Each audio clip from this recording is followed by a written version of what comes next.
নমস্কার বন্ধুরা, মিঠু অ্যান্ড রিয়া কুকিংয়ে তোমাদের সকলকে স্বাগত। আজকে আমরা হাজির হয়েছি ভিন্ন স্বাদের এক ঘুগনি রেসিপি নিয়ে। প্রত্যেকেই তোমরা ঘুগনি বানাও, কিন্তু এই রকমভাবে একবার বানিয়ে দেখো, খুবই ভালো লাগবে খেতে। ঘুগনি বানানোর জন্য সবার প্রথমে আমরা নিয়েছি ডাল। এখানে আমরা দু রকমের ডাল ব্যবহার করছি। এখানে আমরা নিয়েছি সবুজ মটর কড়াই আর নিয়েছি হলুদ মটর কড়াই, যেটা নর্মালি ঘুগনি বানাতে ব্যবহার করা হয়।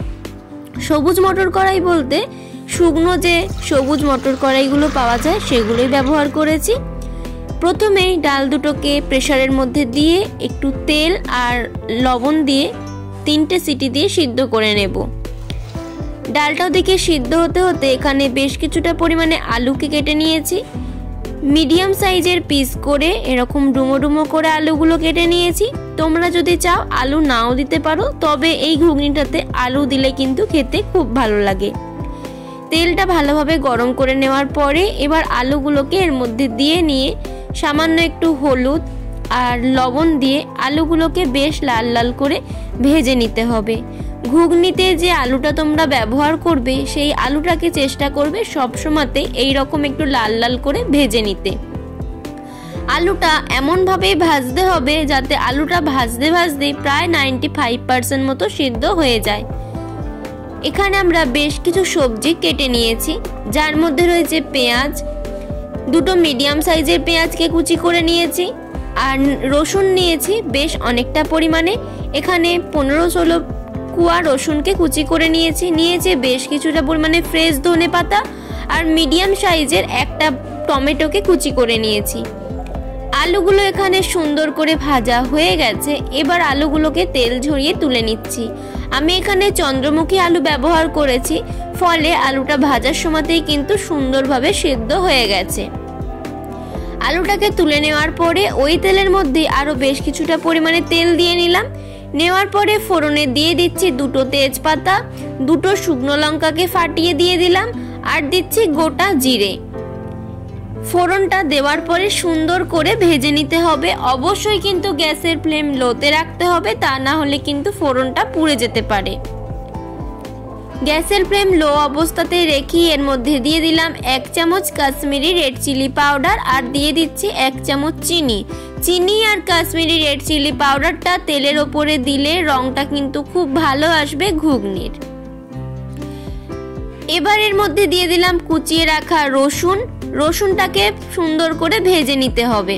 গ্যাসের ফ্লেম কিন্তু এখন মিডিয়ামে করা যেতে পারে। রসুনটা একটু ভাজা মতো হয়ে গেলে এর মধ্যে দিয়ে দিতে হবে কুচিয়ে রাখা পেঁয়াজটা।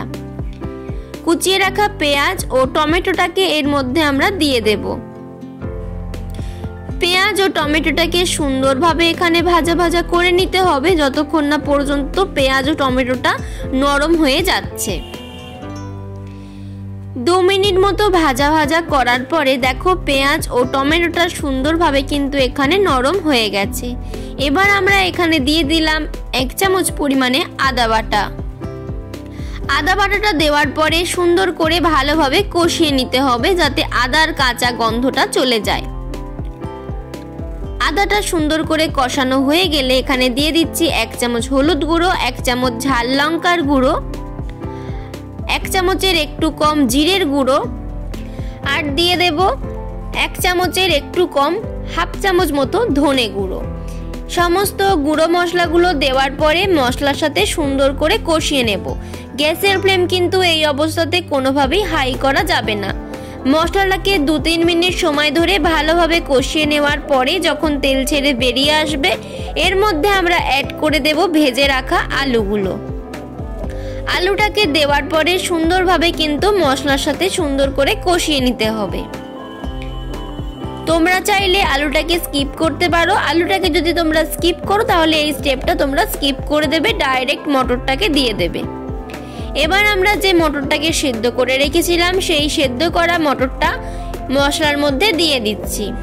জলটা কিন্তু ফেলতে হবে না, মটর সেদ্ধ করা জলটাও কিন্তু তোমরা এর মধ্যে দেবে। প্রথমে মটরটাকে দেওয়ার পরে ভালোভাবে কষিয়ে নিতে হবে। মিক্স করে নিচ্ছি সুন্দর করে যাতে মটরটার গায়ে সমস্ত মশলা সুন্দরভাবে মিক্স হয়ে যায়। ভালোভাবে মিক্স করে নেওয়ার পরে এর মধ্যে দিয়ে দিচ্ছি জল। এখানে আমি যে জলটা দিয়ে সেদ্ধ করেছিলাম সেই জলটাকে এর মধ্যে অ্যাড করলাম। তবে তোমরা যদি এক্সট্রাভাবে জল অ্যাড করো অবশ্যই একটু উষ্ণ গরম জল অ্যাড করতে চেষ্টা করবে, তাহলে রান্নার স্বাদটা কিন্তু খুব ভালো হবে। এখানে আমি আরও একটু লবণ দিয়ে নিয়েছি, লবণটা একটু কম হয়েছিল যেটা আর ভিডিও করা হয়নি। আর দিয়ে দিলাম ফ্রেশ কিছুটা পরিমাণে ধনে পাতা ও লবণটা দেওয়ার পর সুন্দর করে মিক্স করে নিচ্ছি। লবণ যেহেতু আলু ভাজার সময় দিয়েছিলাম সেই অনুযায়ী কিন্তু তোমাদেরকে বুঝে লবণটা ব্যবহার করতে হবে। ওদিকে ঘুগনিটা রান্না হতে বসিয়ে দিয়ে এখানে আমি গাছ থেকে একটা লেবু পেড়ে নিচ্ছি। লেবুটা দিলে ঘুগনির স্বাদ কিন্তু খুব ভালো হয়। গাছেতে কিন্তু খুব লেবু ধরেছে, সেটাও তোমাদের সাথে একটু শেয়ার করলাম। চলো এবার দেখা যাক ঘুগনিটার কি খবর। এসে দেখি ঘুগনিটা কিন্তু সুন্দরভাবে ফুটছে আর ঘুগনিটার কালারটাও কিন্তু খুব সুন্দর এসেছে। তোমাদের কেমন লাগলো অবশ্যই কিন্তু কমেন্ট করে জানাবে। এবার ঘুগনিটা নামানোর আগে দিয়ে দিচ্ছি একটু গরম মশলা গুঁড়ো। গরম মশলা দিলে কিন্তু ঘুগনির স্বাদটা খুবই ভালো হয়। দেওয়ার পরে ভালোভাবে মিক্স করে নিচ্ছি। আর ঘুগনিটা তোমরা যেরকম ঘনত্ব চাইছো তার থেকে একটু কিন্তু পাতলা করতে হবে, তা না হলে ঘুগনিটা ঠান্ডা হয়ে যাওয়ার পরে অনেকটা বসে যায়। রেডি হয়ে গেল আমাদের সুস্বাদু 2 রকমের কড়াই দিয়ে তৈরি এই ঘুগনি। তোমাদের আজকের রেসিপিটা কেমন লাগলো অবশ্যই কিন্তু কমেন্ট করে জানাবে। আর তোমাদের কাছে একটাই রিকোয়েস্ট, আমাদের পরিবারের নতুন সদস্য হলে অবশ্যই চ্যানেলের পাশে থাকবে। আর বাড়িতেও এইরকমভাবে 2 রকমের কড়াইকে মিক্স করে অবশ্যই কিন্তু ঘুগনিটা তোমরা করবে, তোমাদেরও খুবই ভালো লাগবে। সমস্ত জিনিসগুলো দিয়ে সুন্দর করে সাজিয়ে নেওয়ার পরে ওপর থেকে দিয়ে দিতে হবে একটু লেবুর রস। তোমরা চাইলে এখানে তেঁতুলের ভিজিয়ে রেখে সেই জলটাও ব্যবহার করতে পারো, সেটাও খুব ভালো লাগে। আর দিয়ে দিতে পারো পেঁয়াজ কুচি, শসা কুচি, আর দিয়ে দিতে পারো ঝুরি ভাজা। আমি নর্মাল তোমাদেরকে দেখিয়ে দিলাম। সার্ভ করে তোমাদের রেসিপিটা যদি ভালো লাগে তাহলে নিত্য নতুন এরকম রেসিপি পেতে অবশ্যই আমাদের চ্যানেলের পাশে থাকবে। সবাই ভালো থাকবে, সুস্থ থাকবে, ভালো খেতে থাকবে। আজকের মতো ভিডিওটা এখানেই শেষ করছি। টাটা।